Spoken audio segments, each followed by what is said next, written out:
let's start with you, Nicholas. Okay. You are in this film, which is primarily a World War II story set in the Pacific Theater of War. And as one might expect, there would be a lot of battle scenes.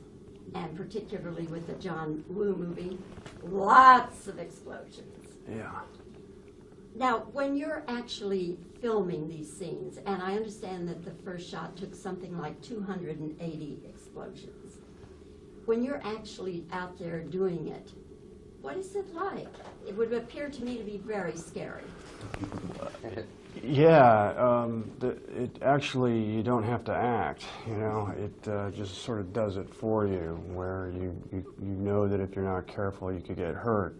I mean, I can't pretend like I know what it would really be like for a Marine in Saipan battling with real bullets flying by, because that's a whole other level.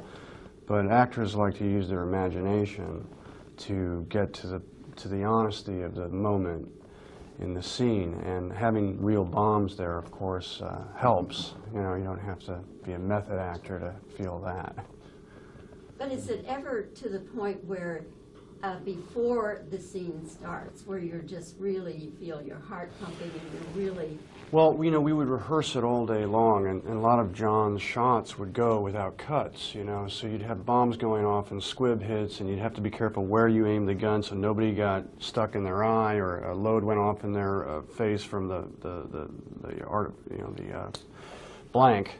But what it does is you have to just concentrate, you know, and focus and make sure you don't mess up, because if you do, then we have to go all the way back to the beginning and do the shot all over again, and that takes a lot of reset time and a lot of money, because the effects aren't cheap. So all the actors felt very responsible and were very careful to make sure they what we call hit our marks. The being in a John Woo film, of course, is a very prestigious thing. Yeah. But do you work harder when you're doing a John Woo film? Well, I love John Woo, so I'm always going to work really hard when I work with John, because I want to make him happy. You know, we're friends, and he's really helped me, I think, grow as an actor, because he's not afraid of going places that are new. You know, he has so much style and integrity in his art. And style is a really good word, because he doesn't just limit himself to naturalism. Although Windtalkers, to me, is a very, very real, very honest film, almost, and he'll call it documentary style in the filmmaking. When I did Face Off, it almost was like opera, you know. And for an actor, that's a wonderful thing, to be able to hit different notes, because I never want to get calcified in one particular type of style. What's the scariest day you had on the set? My scariest day is watching this man here transform into this crazy kind of psychotic war machine. So I'm like, hey, how you doing, Nick? Are you ready? And he's like, yeah. Action. And I had to follow him through the film doing that, so it was kind of...